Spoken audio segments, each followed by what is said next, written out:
Hello, good evening दोस्तों। आइए, आपका स्वागत है आपके अपने YouTube चैनल PRG एजुकेशन में। ठीक है, अभी तक आपने जो इसके पहले टॉपिक पढ़ा था वो क्या था? अलैंगिक जनन। ठीक है ना। हम यहाँ पे बात करने वाले हैं आपके चैप्टर फर्स्ट के बारे में। ठीक है ना। तो चैप्टर फर्स्ट का हमने जो कुछ भी पढ़ा था उसे हम पार्ट 1 में पढ़े थे। अब हम पार्ट 2 में आगे पढ़ेंगे। ठीक है ना। पार्ट 2, ओके, ठीक है। अब यहाँ पे इसके पहले हमने पढ़ा था कि क्या होता है अलैंगिक जनन के बारे में। ठीक है ना। अब यहाँ पर हम आगे पढ़ेंगे जनन के दूसरे प्रकार के बारे में। ठीक है ना। जनन का दूसरा प्रकार क्या होता है? जनन का दूसरा प्रकार होता है लैंगिक जनन। ठीक है ना। अभी इसके पहले हमने क्या पढ़ा था? अलैंगिक जनन। अब हम पढ़ेंगे लैंगिक जनन। ठीक है ना। हम जानते हैं, इसके पहले हमने आप लोगों को बता दिया था, लैंगिक जनन में 3 प्रकार की घटनाएं होती हैं। पहली घटना होती है आपका निषेचन से पूर्व की घटना। कौन सी घटना होती है? निषेचन से पूर्व की घटना। ठीक है ना। और दूसरी घटना होती है निषेचन, और तीसरी घटना होती है निषेचन के पश्चात की घटना। ठीक है ना। तो हमने इसके पहले जो है जो कुछ भी पढ़ा है, क्या होगा? लैंगिक जनन किसे कहते हैं? ठीक है ना। हमारा क्या है? लैंगिक जनन किसे कहते हैं? ठीक है। आप ये जानते हैं कि जो है लैंगिक जनन में 2 विपरीत प्रकार के, ठीक है ना, 2 विपरीत लिंग के 2 विपरीत प्रकार के जीव होते हैं। ठीक है। तो लैंगिक जनन में क्या होता है हमारा?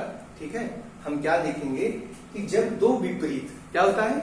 2 विपरीत प्रकार के, मतलब अभिमुख, ठीक है ना, अभिमुख ही लिंग के, ठीक है, जीव आपस में क्या करते हैं? मिलते हैं।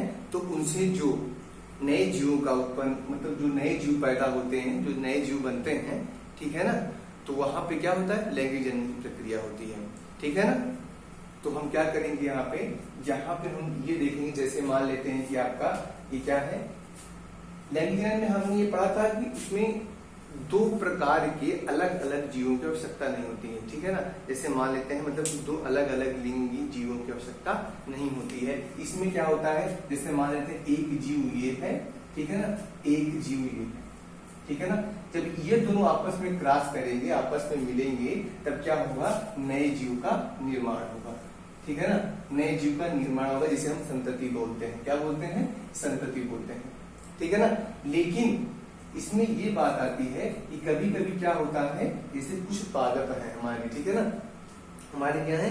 कुछ पादप हैं जिनमें ये एक ही में पाए जाते हैं। जैसे मान लेते हैं कि ये कोई पादप हो गया, हम देख लेते हैं, मान लेते हैं ये कोई हमारा क्या है? ये कोई पादप है, ठीक है ना, कोई पादप है। तो इसी पादप में ही, ठीक है ना, इसी पादप में ही हमारा क्या हो जाता है? मतलब कि स्त्री और पुरुष, स्त्री और पुरुष दोनों हो जाते हैं। ठीक है ना। स्त्री केसर और पुंकेसर दोनों हमारे इसमें क्या होते हैं? बन जाते हैं। ठीक है ना। तो इनको हम क्या बोलते हैं? इनको हम एक लिंगी बोलते हैं, मतलब द्विलिंगी बोलते हैं। ठीक है ना। और इन जैसे टाइप वालों को हम क्या बोलते हैं? एक लिंगी बोलते हैं। ठीक है। अभी इसके बारे में हम डिटेल में जानेंगे। एक थोड़ा सा आप ये जान लीजिए, जिससे हमारी बातें आपके समझ में आती है, जब हम डेफिनेशन आपको बताएं। ठीक है ना। इसीलिए मैंने आपको पहले बता दिया कि एक लिंगी और द्विलिंगी क्या होता है। पहला, एक लिंगी वे होते हैं, ठीक है ना, एक लिंगी वे होते हैं जिनमें क्या होता है? जिनमें सिर्फ एक ही प्रकार के लिंग पाए जाते हैं। ठीक है ना। और द्विलिंगी क्या होता है? जब एक ही संरचना में 2 अलग अलग प्रकार के लिंग पाए जाते हैं। ठीक है ना। 2 अलग अलग प्रकार के चिन्ह पाए जाते हैं, मतलब कि स्त्री केसर पुरुष और पुंकेसर, मतलब कि स्त्री और पुरुष दोनों एक ही में रहेंगे। और इस कंडीशन में क्या होता है? स्त्री पुरुष दोनों अलग अलग रहेंगे। ठीक है ना। स्त्री पुरुष दोनों क्या रहेंगे? अलग अलग रहेंगे।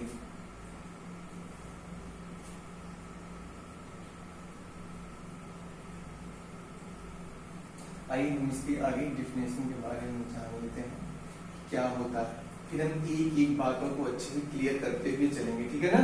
आइए देखते हैं। ओके, तो देखिए हमारा होता ये है कि जनन की ऐसी प्रक्रिया जिसमें एक जैसे परंतु अभिमुख अभिमुख, अभिमुख का मतलब विपरीत, ठीक है ना, एक दूसरे के अभिमुख मतलब एक दूसरे के विपरीत, अलग अलग, ठीक है ना, विपरीत लिंग वाले भिन्न जीवों के, ठीक है ना, अभिमुख मतलब विपरीत लिंग वाले जीवों के मतलब भिन्न जीवों के युग्मकों के मिलने से, ठीक है ना, युग्मकों के मिलने से नए जीव का निर्माण होता है, ठीक है। आइए हम इसी बात को लिख करके समझते हैं, ठीक है ना। जनन की ऐसी प्रक्रिया, जनन की ऐसी प्रक्रिया, ठीक है ना, जनन की ऐसी प्रक्रिया जिसमें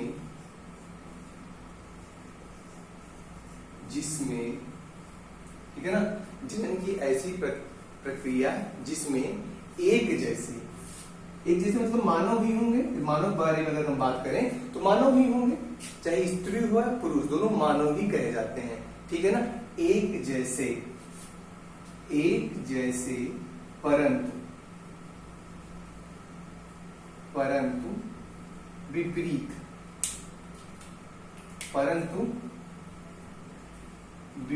हम यहाँ पे अभिमुख लिखें या लिखें विपरीत, ठीक है ना, विपरीत लिंग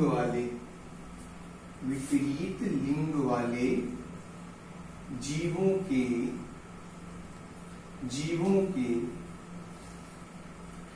युग्मकों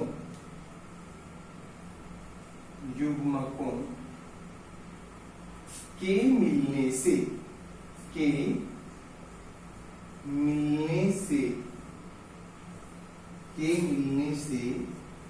नए जीवों का निर्माण होता है, नए जीवों, ठीक है ना, नए जीवों का निर्माण, नए जीव का, जीव मत करिए, जीव कर लीजिए, ठीक है ना, नए जीव का निर्माण होता है,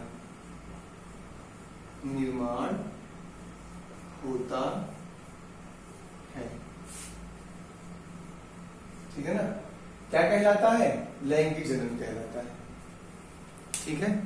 बात साफ हुई, बात क्लियर हुई हम लोग की, क्या बोल रहे थे हम, ठीक है ना। हमारा क्या था, यही है कि मैंने आपको ये स्पष्ट तौर से बताया कि जनन की ऐसी प्रक्रिया जिसमें, ठीक है ना, जनन की ऐसी प्रक्रिया जिसमें एक जैसे कि अगर मानव है तो मानव, स्त्री हो या पुरुष दोनों मानव ही होते हैं, पुष्पी पादप हो, ठीक है ना, तो अगर पुष्पी पादप है तो पुष्पी पादप ही रहेगा, मतलब पुष्प उत्पन्न करने वाले पादप, ठीक है ना। जैसे कोई जानवर है तो एक ही टाइप का जानवर होगा, ठीक है ना। जैसे मान लेते हैं अगर हम बात करते हैं किसी शेर या शेरनी की बात करें, मान लेते हैं मोटे तौर पर हम एक उदाहरण लेते हैं, ठीक है ना। एक शेर या शेरनी की अगर हम बात करें तो ये बताइए क्या शेरनी का जो कुल होगा, ठीक है ना, कुल का मतलब जो वंश जाति, ठीक है ना, हमारा जो लिया जाता है उसमें जो शेरनी का होगा वही भी शेर का होगा, बस दोनों के लिंग अलग अलग हैं, दोनों की चिन्ह अलग है, दोनों की पहचान अलग है, बाकी दोनों एक ही हैं, ठीक है ना। तो वही हम कहते हैं, मान लेते हैं मानव का लें तो स्त्री और पुरुष दोनों हैं तो मानव ही, लेकिन दोनों का लिंग अलग है, मतलब पहचानने का हमारा क्या है, ये स्त्री है ये पुरुष है, मतलब सिंबल्स अलग अलग हैं, ठीक है ना। तो यहाँ पे हम बात करते हैं कि जनन की ऐसी प्रक्रिया जिसमें एक जैसे परंतु विपरीत लिंग वाले, एक जैसे, ध्यान दीजिएगा, एक जैसे परंतु विपरीत लिंग वाले जीवों के युग्मकों के मिलने से, युग्मक क्या होता है अभी हम आगे चर्चा करेंगे, इसको आप लोग ध्यान दीजिएगा, युग्मक क्या होता है आगे हम इसको और अच्छे तरीके से आपको समझाते हैं, ठीक है ना। तो जीवों के युग्मकों के मिलने से नए जीवों का निर्माण होता है, यह प्रक्रिया, जनन की यह प्रक्रिया ही क्या कहलाती है, लैंगिक जनन कहलाती है। आई बात समझ में, ठीक है ना। हमारा क्या होगा, जनन की यही प्रक्रिया को हम क्या बोलते हैं, लैंगिक जनन बोलते हैं। ध्यान से आप लोग एक बार इसको देख लीजिए और नोट कर लीजिए, ठीक है ना, फिर हम आगे चर्चा करते हैं, ठीक है। तो ये हो गया आप लोग का, आगे हम चर्चा करते हैं लैंगिक जनन के विषय में कुछ इंपॉर्टेंट फैक्ट्स आप लोग को बताते हैं, ठीक है ना। कुछ महत्वपूर्ण तथ्य हम बताते हैं कि लैंगिक जनन में और क्या क्या होता है, कैसे हम बताएंगे लैंगिक जनन क्या है, ठीक है ना। एक बार तो हमने इसकी डिफिनेशन जान ली, लेकिन उसके कुछ इंपॉर्टेंट फैक्ट्स जो अभी आप लोग नहीं जानते होंगे, हम उसको आपको बताते हैं, ठीक है ना। अब देखिए लैंगिक जनन में के विषय में कुछ और बातें हैं, ठीक है। तो आइए कुछ इंपॉर्टेंट फैक्ट्स हम लोग देखते हैं इसमें लैंगिक जनन के बारे में, ठीक है ना। लैंगिक जनन के बारे में एक सबसे पहली बात तो ये हम चर्चा करेंगे कि यह एक धीमी प्रक्रिया है। क्या है? यह एक धीमी प्रक्रिया है, ठीक है ना, धीमी प्रक्रिया है। अलैंगिक जनन की तुलना में, अलैंगिक जनन की तुलना में यह क्या है? एक धीमी प्रक्रिया है, यह एक धीमी प्रक्रिया है, ठीक है ना। यह एक धीमी प्रक्रिया है, धीमी प्रक्रिया है, और ये थोड़ा जटिल होती है। क्या होती है ये हमारा? यह एक जटिल मतलब बहुत ही विस्तृत एवं जटिल होती है। नंबर दूसरा फैक्ट है कि यह बहुत विस्तृत, ठीक है ना, बहुत विस्तृत एवं जटिल होती है। क्या होती है? जटिल होती है। जटिल का क्या मतलब होता है? कठिन होती है, काफी लंबा समय लेती है, काफी विस्तृत होती है, ठीक है ना। ये तो आप सभी जानते हैं। क्या होती है? बहुत ही विस्तृत एवं जटिल होती है, ओके, होती है। नंबर थर्ड, ठीक है ना, नंबर थर्ड हमारी बात है कि इसमें उत्पन्न हुई संतति अपने जनक के समान होती हैं। किसकी होती हैं? अपने जनक के समान नहीं होती हैं, ठीक है ना भाई, अपने जनक के समान नहीं होती हैं। इसमें उत्पन्न हुई संतति, उत्पन्न हुई संतति, संतति, संतति अपने जनक के समान नहीं होती है। अब बात यहीं पर आती है कि ये क्या है? जनक के समान नहीं होती है, नहीं होती है, ठीक है। अब देखिए यहीं पर बात ये आती है कि ये क्या है? जो ये लाइन हमने लिखा इंपॉर्टेंट फैक्ट में, ये क्या है कि इसमें उत्पन्न हुई संतति अपने जनक के समान नहीं होती है। जनक के समान का मतलब जैसे आप देखिए, आप हैं या हम हैं, ठीक है ना। मेरे पिताजी की शक्ल क्या थी? हाँ, कुछ थोड़ा बहुत हल्का फुल्का कहते हैं ना, उनकी नाक मिल रही, उनकी आंख मिल रही, उनका कान मिल रहा है। ऐसे हम लोग बात करते हैं ना हमेशा कि ये देखो भैया, इनके पिताजी की जो नाक है, इनके पिताजी की जो नाक है वो क्या हो रही है? इनसे मिल रही है। लेकिन ये तो हम नहीं बोल देते हैं। बहुत गर्मी है भाई साहब, बहुत गर्मी है, ठीक है ना, आप लोग को भी गर्मी लगती होगी। तो क्या है, जैसे मान लीजिए हम ये बोल देते हैं कि इनकी नाक इनके पिताजी से मिल रही है, ठीक है ना। जैसे हमारी मम्मी भी कहती है कि आप, तुम्हारे पापा से तुम्हारी नाक मिलती है, ठीक है ना। तो ऐसे ही आप लोग के घर में कहते होंगे कि उनकी आंख मिलती है, उनकी नाक मिलती है, उनका जो है क्या मिलता है? चेहरा मिलता है हल्का सा, ठीक है ना। तो यहाँ लेकिन ये नहीं कहते हैं कि ये पूरा अपने पापा के जैसा है। कभी बोला है किसी ने? नहीं बोला ना। या कोई आपको ये नहीं कहता होगा ये पूरा अपनी मम्मी के जैसा है, अपनी मम्मी के जैसी है। कोई नहीं बोलता होगा, नहीं बोलता ना। हाँ, ये जरूर कहते हैं कि थोड़ा बहुत मिल रहा है, लेकिन आगे आने के बाद हम यहाँ पे आपको एक और बात बताएंगे आगे आने वाले चैप्टरों में कि जब मेंडल जी के पास हम पहुंचेंगे, आनुवांशिकी में जब हम पहुंचेंगे, तो वहां हम आपको बताएंगे कि हाँ भैया, जो संतति है वो अपने जनक के समान तो नहीं होती है, लेकिन उसके आनुवांशिक गुण अपने जनक के समान होते हैं, ठीक है ना। उसके कुछ आनुवांशिक गुण अपने जनक के समान होते हैं, ठीक है ना। हो गया ना, ये हुआ। इसमें उत्पन्न हुई संतति अपने जनक के समान नहीं होती, ठीक है ना। ये हो गया तीनों टॉपिक, तीनों पॉइंट्स हो गए। मतलब यह एक धीमी प्रक्रिया है, मतलब बहुत समय लेती है, धीरे धीरे होती है, ये प्रक्रिया धीरे धीरे होती है। और दूसरा क्या है, यह बहुत विस्तृत एवं जटिल होती है, ठीक है ना, ये थोड़ा कठिन होती है, ठीक है ना। हम अगर नॉर्मल मानव की बात करें तो जैसे मान लेते हैं इंसानों में क्या होता है कि इतने समय में 9 महीने तक का टाइम लग जाता है ना। हो जाता है नहीं हो जाता है? प्रसव तक में कितना? 9 महीने तक का टाइम, बहुत ही ज्यादा विस्तृत होता है। उसके बाद इसमें उत्पन्न हुई संतति अपने जनक के समान नहीं होती है। बात क्लियर हो गई। अब आगे हम चौथे फैक्ट के बारे में बात करते हैं, ठीक है ना। आइए ध्यान दीजिएगा आप लोग, चौथे फैक्ट के बारे में हम यहाँ पे चर्चा करते हैं। चौथा फैक्ट है क्या,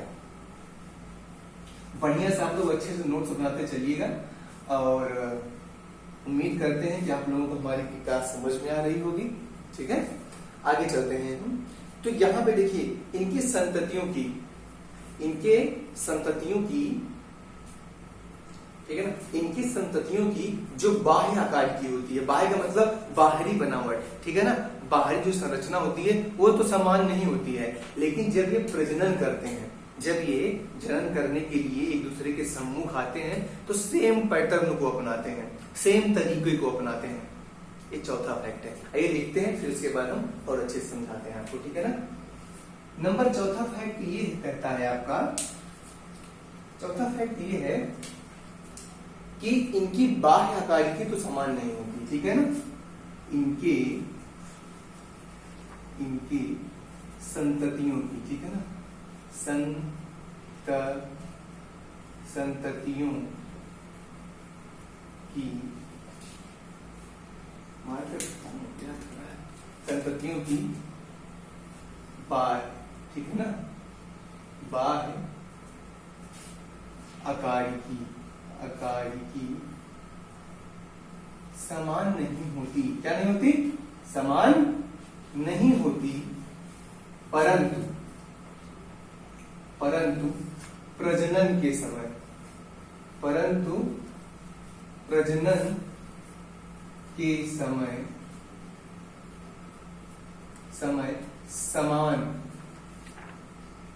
समान तरीके को, ठीक है ना, समान तरीके को अपनाते हैं। क्या करते हैं? अपनाते हैं, ठीक है ना, अपनाते हैं, सेम पैटर्न में फॉलो करते हैं, ठीक है। सेम पैटर्न से क्या मतलब है, आइए हम बताते हैं आपको, ध्यान से सुनिएगा। ये सेम पैटर्न में क्या क्या मतलब है कि इनके संततियों की बाह्य आकार की तो समान नहीं होती, परंतु प्रजनन के समय ये समान तरीके को अपनाते हैं, ठीक है ना।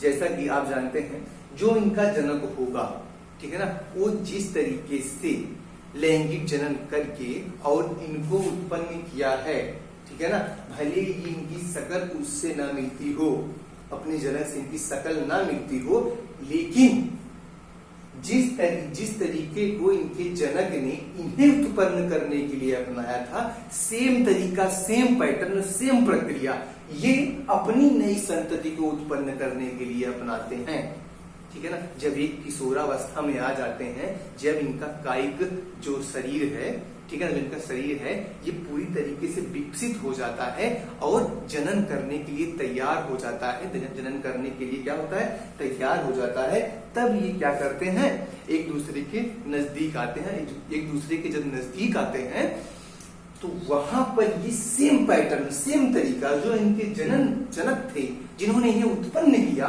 वो जो अपनाते हैं वही तरीका ये भी अपनाते हैं, ठीक है ना। नहीं समझ में आया? फिर से देखते हैं क्या है बात हमारी क्या है कि जैसे कि मान लेते हैं ये कोई जीव है, ये मैं जीव ऐसे ही बनाता हूं, ठीक है ना। जैसे कोई जीव है, हाँ, मतलब ये क्या है, पुरुष है, मतलब पुल्लिंग है, और ये क्या है, हमारी क्या है, मादा है, ठीक है ना, क्या है, मादा है। इन दोनों ने क्रॉस किया, मतलब ये दोनों क्या किए, जनन किए, लैंगिक जनन किए। एक लिंगी प्राणी है, एक लिंगी प्राणी है। देखिए मैं मानव का उदाहरण इसलिए लेता हूं क्योंकि हम लोग थोड़ा आसानी से और जल्दी समझ जाते हैं, ठीक है ना, क्योंकि ये हम लोग मानव ही हैं, हम लोगों से चलती फिरती ये घटनाएं हैं, ठीक है। तो क्या है, पुरुष और मादा, इन दोनों के बीच में जब लैंगिक जन्म की प्रक्रिया हुई तो इनसे एक नया बेबी बना है, नया संतति बन गया संतति। अब ये संतति, ठीक है ना, चाहे पुरुष हुआ या स्त्री हुआ, उससे मतलब नहीं है, ठीक है ना। आगे हम बताएंगे वो किस पर निर्भर करता है, गुणसूत्रों पर या आनुवंशिक घटनाओं पर, गुणसूत्रों पर निर्भर करता है, ठीक है ना। गुणसूत्रों पर वो निर्भर करता है कि कौन स्त्री और कौन पुरुष बनेगा। ठीक है, तो उसकी चर्चा हम आगे करेंगे। तो ये एक संतति उत्पन्न हुआ। अब ये संतति कुछ समय के पश्चात, ठीक है ना, एक निश्चित समय के पश्चात धीरे धीरे धीरे धीरे ये भी क्या होगा, विकसित हो जाएगा। विकसित का मतलब इसके अंदर भी क्या हो जाएंगे, वो शक्ति आ जाएगी। शक्ति का मतलब वो चीजें डेवलप हो जाएंगी, वो पावर से डेवलप हो जाएंगी कि ये भी अब क्या करेगा, अपनी नए जनन कर सकता है, अपनी नई संतति को उत्पन्न कर सकता है।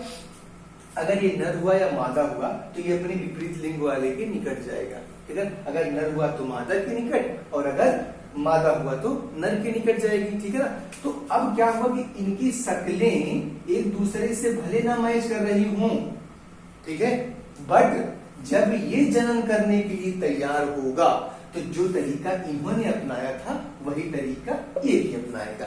बस ये मेरी बात कहने का यही तना मतलब था कि इनके संतति, मतलब इनके संतति जो लैंगिक जनन करते हैं उनके संतति, इन्होंने लैंगिक जनन किया, इनकी संतति की बाह्य संरचना देखो, इनकी बाह्य संरचना, इनकी नाक कैसी, इनकी नाक कैसी, ठीक है।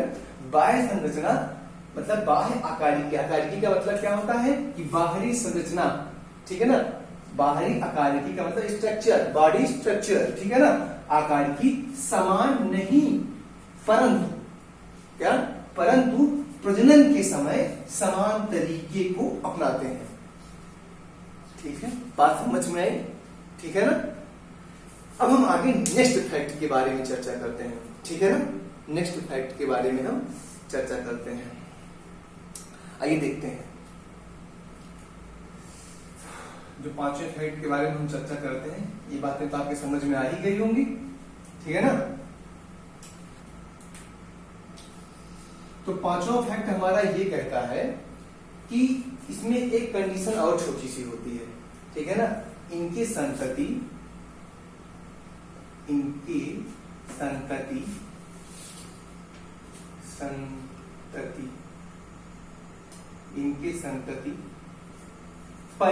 परिपक्व होने के बाद, क्या होने के बाद, परिपक्व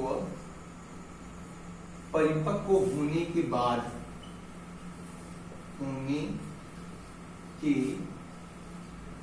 बाद ही जनन कर सकते हैं, बाद ही जनन करते हैं। ठीक है ना, जनन करते हैं, जिसे किशोरावस्था कहते हैं। क्या कहते हैं, जिसे किशोरावस्था, कायिक अवस्था कहते हैं। ठीक है ना, किशोरावस्था कहते हैं। ओके, आई बात समझ में आप लोग के। ठीक है, क्या हुआ कि इनके संतति परिपक्व होने के बाद, मतलब थोड़ा विकसित हो जाते हैं, बॉडी थोड़ा डेवलप हो जाती है, उसके बाद ही जनन करते हैं, जिसे हम उस अवस्था को, जब वो जनन की अवस्था में पहुंच जाते हैं कि वो नई संतति को जन्म दे सकते हैं, तो इस अवस्था को हम क्या बोलते हैं, किशोरावस्था बोलते हैं। एक दूसरे लैंग्वेज में हम ये भी बोल सकते हैं कि लैंगिक जनन करने वाले जीवों के, ठीक है ना, जीवों में उनके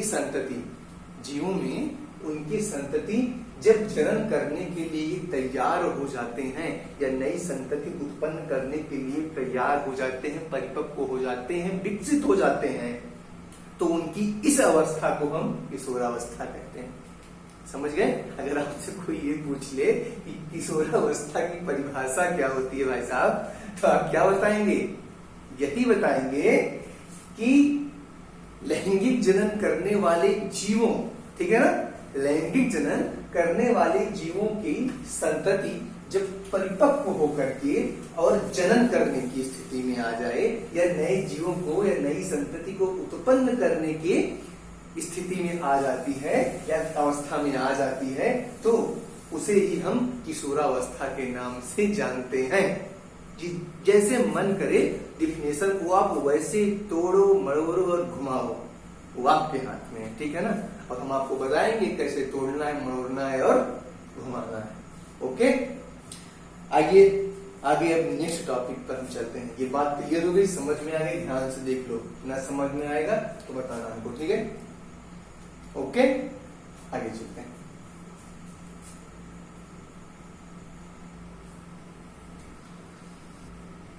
ठीक है ना? अब हम एक नेक्स्ट टॉपिक की ओर चलते हैं। ठीक है, इंपॉर्टेंट फैक्ट्स हमारे हो गए जो कुछ भी थे। अब देखिए, हम इसको जरा साफ कर देते हैं, नहीं तो हम जान ही रहे, पढ़ रहे हैं। ठीक है ना? आप लोग एक बार नोट भी कर चुके हैं, आगे चलते हैं। ठीक, अब हम टॉपिक जो है हमारा टॉपिक क्या है? मध्य चक्र। क्या बोलते हैं इसे हम? एक है हमारा मध्य चक्र एवं मध्य चक्र एवं ऋतुस्राव। इसके बारे में आप लोग जानते होंगे, नहीं जानते होंगे तो हम बताते हैं। ठीक है ना? ऋतुस्राव, जिसे हम ओएस्टस साइकिल बोलते हैं। क्या बोलते हैं? ओएस्टस साइकिल।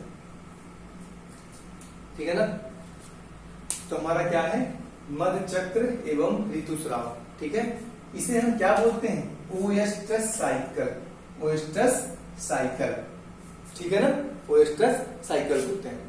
अब इसमें हम चर्चा करते हैं, आपका क्या चर्चा करेंगे कि इनके जो है जनन, ठीक है ना, जनन की प्रावस्था के दौरान, ठीक है, जनन की प्रावस्था के दौरान मादा, ठीक है ना, मादा के जो क्या है? अंडाशय, ठीक है ना, मादा के अंडाशय की जो सक्रियता है, ठीक है ना, जो हमारे जो मादा होते हैं उनके जो अंडाशय होता है ना, अंडाशय की सक्रियता क्या होती है? बढ़ जाती है। अंडाशय की सक्रियता बढ़ जाती है, सक्रियता बढ़ जाती है, या उनकी जो सक्रियता होती है उसमें चक्रिक परिवर्तन, चाहे कहो कि सक्रियता बढ़ जाती है, या हम ये भी बोल सकते हैं कि उनकी सक्रियता में चक्रिक परिवर्तन, ठीक है ना, चक्रिक क्या होता है? परिवर्तन तथा सहायक वाहिकाओं, जो उनकी सहायक वाहिकाएं हैं एवं हार्मोन्स में क्या होता है? हार्मोन्स में परिवर्तन होने लगता है। समझ में आया? नहीं समझ में आया? ठीक है, आपको बात समझ में आई? चलिए हम लिख करके आपको अच्छे से समझाते हैं। ठीक है ना? क्या होता है कि जनन की प्रावस्था के दौरान, ठीक है ना, जनन की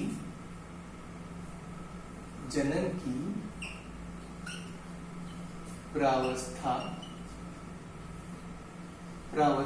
के दौरान, ठीक है, प्रावस्था के दौरान मादा के अंडाशय, इसकी अंडाशय की सक्रियता में, ठीक है ना,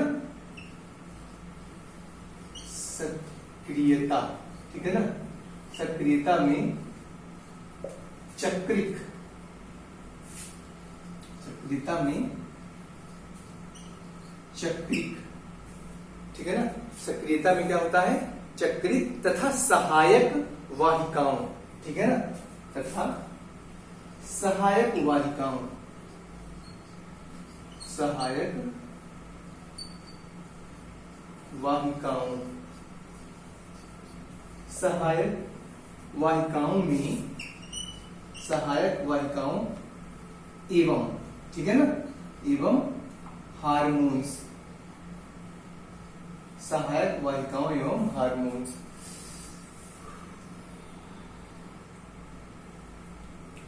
सहायक वाहिकाओं एवं हार्मोन्स में, हार्मोन में परिवर्तन होने लगता है, परिवर्तन होने लगता है, होने लगता है। ठीक है, अब देखिए बात क्या होती है, इसमें छोटा सा टॉपिक है, इसको अच्छे से समझिएगा ध्यान पूर्वक, ठीक है ना, ये आपका ये अलग है, इसको मत नोट करते जाइएगा टॉपिक है। ठीक, जनन की प्रावस्था, जब जनन करने के लिए, जनन की अवस्था में जब मादा पहुंचती है, ठीक है ना, किशोरावस्था जब आ जाती है तो जनन की प्रावस्था, मादा जब जनन की अवस्था में आ जाती है तो जनन की प्रावस्था के दौरान जो मादा होती है, मादा के अंडाशय में क्या होता है? मादा के अंडाशय की सक्रियता, जो उसका अंडाशय होता है उसकी क्या होती है, सक्रियता में चक्रिक एक साइकिल बनता है, ठीक है ना, एक साइक्लिक तथा सहायक वाहिकाएं, जो उसकी सहायक वाहिकाएं होती हैं, सहायक वाहिनियां होती हैं, एवं हार्मोन में, हार्मोन का मतलब होता है जो उसमें क्या कहते हैं, इसकी सक्रियता को बढ़ाने वाले जो हार्मोन्स होते हैं, जो उसे उत्तेजित करते हैं, ये जो उसे क्या करते हैं, प्रेरित करते हैं, वो हार्मोन्स में परिवर्तन होने लगता है। समझ में आया भाई साहब बात? नहीं समझ में आया? फिर से बताते हैं कि जनन की प्रावस्था के दौरान मादा के अंडाशय में, जो मादा होती है उसके अंडाशय में, अंडाशय की सक्रियता में चक्रिक क्या होता है, चक्रिक तथा सहायक वाहिकाओं एवं हार्मोन्स में परिवर्तन होने लगता है। समझ में आई बात?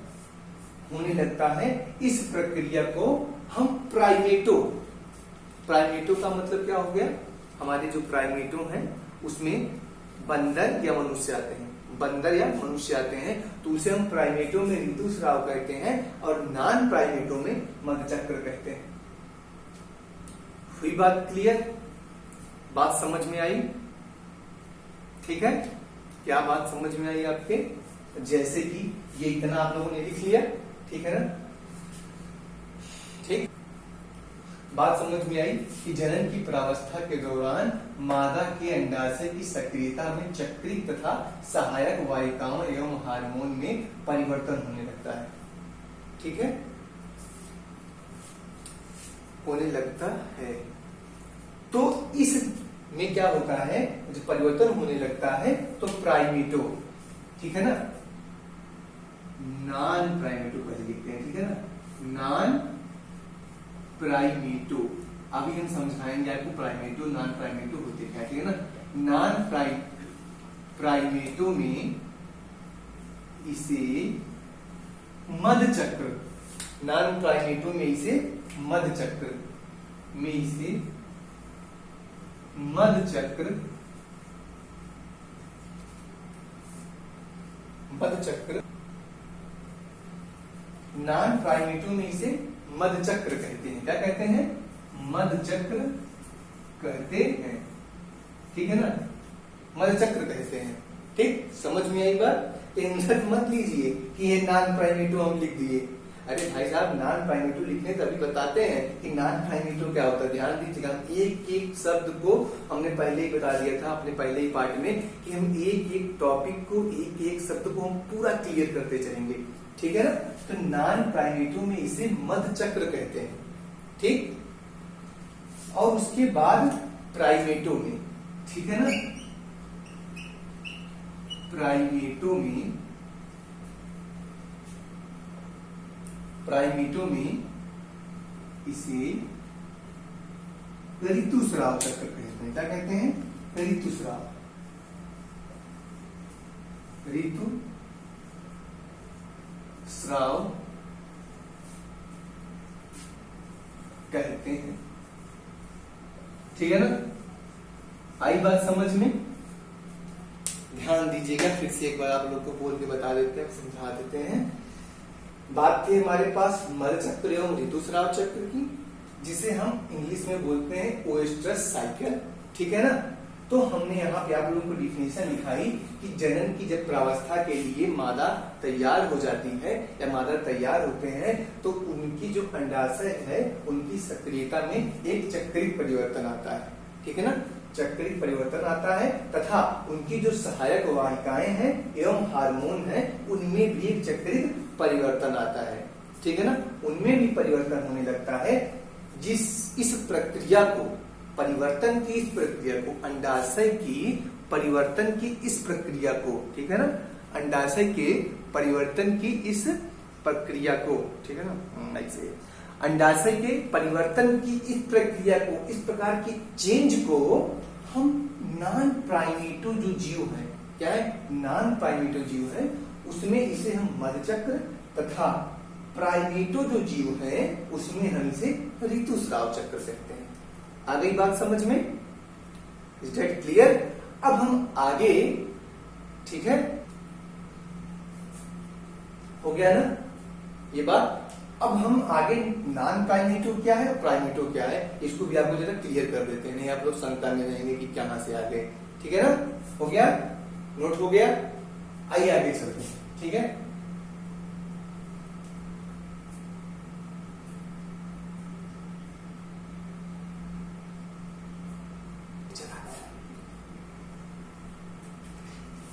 देखिए आपके मन में जो शंका चल रही है कि सर प्राइमेटो और नॉन प्राइमेटो क्या होता है, ठीक है ना। आइए बताते हैं। नॉन प्राइमेटो मेरे भाई, नॉन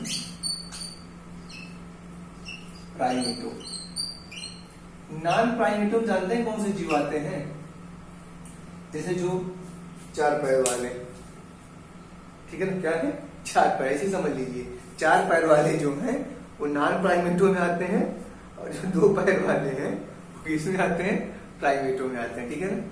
तो मतलब कि नॉन प्राइमेटो में आप क्या है, जैसे चीता हो गया, ठीक है ना, चीता, बिल्ली, ठीक है ना, बिल्ली, कुत्ता, ठीक है ना, हाथी इत्यादि, ठीक, इत्यादि। बात समझ गए, नोट कर लीजिएगा इसको कि जो नॉन प्राइमेटो मतलब चीता, बिल्ली, कुत्ता, हाथी, गाय, ठीक है ना, कुत्ता, गाय, जब उन जैसे जीवों में या उनके जब जीव जो है, उनकी जो संततियां हैं, जब वो किशोरावस्था में आती हैं, जनन के लिए तैयार होती हैं, तो उनके जो अंडाशय में परिवर्तन होता है उसको हम, मतलब नॉन प्राइमेटो में जब ऐसा परिवर्तन आया तो उसे हम मधचक्र बोल देंगे। और जब मनुष्य मतलब कि प्राइमेटो, ठीक है ना मेरे भाई, प्राइमेटो, प्राइमेटो में, ठीक है ना, प्राइमेटो में जब ऐसा कोई परिवर्तन आया, प्राइमेटो में जैसे मनुष्य, ठीक है ना, मनुष्य या बंदर, ठीक है ना, मनुष्य बंदर, बंदर दो पैर वाला है ना, तो क्या है हमारा कि चीता, बिल्ली, कुत्ता, गाय, हाथी इत्यादि जो जीव हैं, ठीक है, तो क्या चीता, बिल्ली, कुत्ता, गाय, हाथी इत्यादि जो जीव हैं, ठीक है ना, जो जीव हैं उनमें उनकी अंडाशय में, उनकी जो मादाएं हैं उनकी अंडाशय में जब परिवर्तन होगा, ठीक है ना, जो चक्री परिवर्तन हुआ, जो हार्मोन्स में परिवर्तन हुआ, जो उसमें जब परिवर्तन होगा, उसमें जब चेंजेज आएंगे, तो उस अवस्था को हम मध चक्र बोलेंगे नॉन प्राइमेटो में। आई बात समझ में। और प्राइमेटो में मतलब मनुष्य या बंदर इत्यादि में अगर ऐसा कोई परिवर्तन देखने को मिलता है उनकी मादाओं में, जब उनकी मादा के अंडाशय में जब ऐसा कोई परिवर्तन होता है तो उस अवस्था को हम बोल देते हैं ऋतुस्राव। बात खत्म हो गई, क्लियर, समझ गए। क्या हुआ कि जब इनकी मादाओं के अंडाशय में परिवर्तन हुआ तो उसे मधुचक्र, तो नॉन प्राइमेटो की, और प्राइमेटो की मादाओं के अंडाशय में जो भी परिवर्तन हुआ उसे हम ऋतुस्राव बोल देते। बात है, ठीक। ओके, आगे चलते हैं, समझ ले, अच्छा देख लो आप लोग। आइए अब आगे अगले टॉपिक की चर्चा करते हैं, ठीक है ना। हो गया ना, समझ में आई बात, ठीक, समझ में आई बात, इतना हो गया है। अब आइए हम आगे चर्चा करते हैं। आपका क्या है, एक छोटा सा टॉपिक है सतत प्रजनक। सतत प्रजनक, ध्यान दीजिएगा, सतत प्रजनक इज्जा है भाई साहब, सतत प्रजनक, जरा इस पर ध्यान दीजिएगा। सतत प्रजनक वे जीव होते हैं जो अपने पूर्ण जनन काल में, उनका जब तक का जो जनन काल होता है, अपने पूर्ण जनन काल में जनन करने के लिए क्या होते हैं, सक्रिय होते हैं, ठीक है। ऐसे स्तनधारी जीव, इसका डिफिनेशन लिख लीजिएगा, ठीक है। ऐसे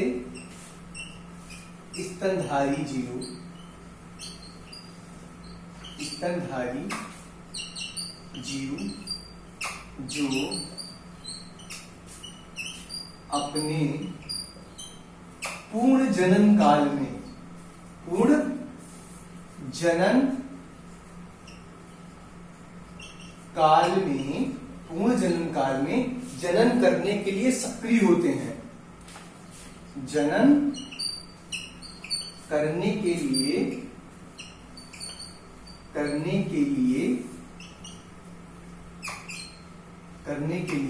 सक्रिय होते हैं। क्या होते हैं? सक्रिय होते हैं। आप लोग नोट करते ही जरा, तब तक हम जरा इसका कल्याण करते हैं।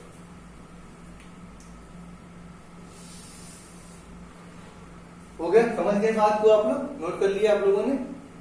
ठीक है, देखिए बात इतनी है कि सतत प्रजनक जो होता है, सतत प्रजनक जो जीव होते हैं उन्हें हम ये कहते हैं कि ऐसे स्तनधारी, कुछ स्तनधारी जीव ऐसे होते हैं जो अपने पूर्ण जनन काल में, क्या होता है, अपने पूर्ण जनन काल में जनन करने के लिए सक्रिय होते हैं। मतलब वो अपने पूरे जितनी भी उसका जनन काल है, जब तक वो जनन करते हैं वो तब तक जनन करने के लिए सक्रिय रहते हैं, वो पूरे तैयार रहते हैं जनन करने के लिए। समझ गए बात को? वो जनन करने के लिए पूरी तरीके से सक्रिय रहते हैं हमेशा। ठीक है ना? जनन करने के लिए तैयार रहते हैं। ऐसे जीवों को हम सतत प्रजनक बोलते हैं। मतलब हमेशा अपने पूरे जनन काल में हमेशा जनन करने वाले जीव। समझ गए? उन्हें हम सतत प्रजनक बोलेंगे। ठीक, ये एक सतत था। ओके, अब हम आगे चलते हैं। ठीक है ना? आगे हम इसकी चर्चा करते हैं। ठीक है ना? आप लोग इसे नोट कर लीजिए। ओके, अब हम आगे चलते हैं। ठीक है ना? और ये सतत प्रजनक जो हमने आपको बताया, ये अच्छे से नोट करके रखिए, बढ़िया से नोट पॉइंट में इसे लिख लीजिएगा, क्योंकि ये सब फैक्ट आपको मिलने वाले नहीं है जल्दी। ठीक है ना? तो आप हमारे पास आए तो हम आपको अच्छे से ये फैक्ट क्लियर कराते हुए चलेंगे। ठीक है ना? याद रखिएगा, ऐसे स्तनधारी जीव जो अपने पूर्ण जनन काल में जनन करने के लिए सक्रिय होते हैं उन्हें हम सतत प्रजनक बोलते हैं। ओके, आइए हम आगे चलते हैं नेक्स्ट टॉपिक के बारे में, जल्दी जल्दी चर्चा करते हैं। ठीक है ना? अब देखिए भाई साहब, ये यहां तक की बात क्लियर हो गई। अब हम लैंगिक जनन की जो कुछ घटनाएं हैं, ठीक है ना, उसको हम हेडिंग डालते हैं लैंगिक जनन की प्रमुख घटनाएं। ठीक है ना? क्या होगा? लैंगिक जनन की कुछ घटनाएं। ठीक है, कुछ घटनाएं। देखिए यह एक विस्तृत प्रक्रिया है कि ये 3 तरीके से जाकर के संपन्न होती है। ठीक है ना? पहला तरीका हमारा है, क्या है? सबसे पहली क्या कंडीशन आती है? ठीक है, पहली आती है निषेचन के पूर्व की घटना। क्या होती है? निषेचन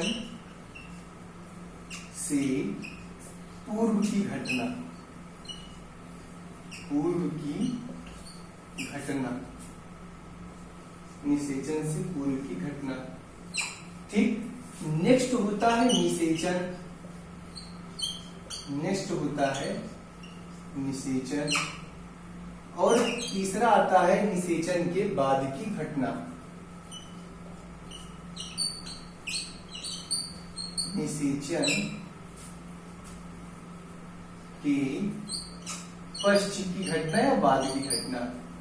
पश्च की घटना। समझ में आई बात? देखिए जरा ध्यान से देखिएगा, इसी 3 टॉपिक पर हमारा ये पूरा चैप्टर समाप्त हो जाने वाला है। यही 3 हम क्लियर करेंगे, उसके बाद चैप्टर भी समाप्त, टॉपिक भी समाप्त और लैंगिक जनन भी समाप्त। ठीक है ना? अब देखिए, अब हमारे पास क्या है, जरा इस बात को थोड़ा समझते हुए चलिए आप। निषेचन से पूर्व की घटना।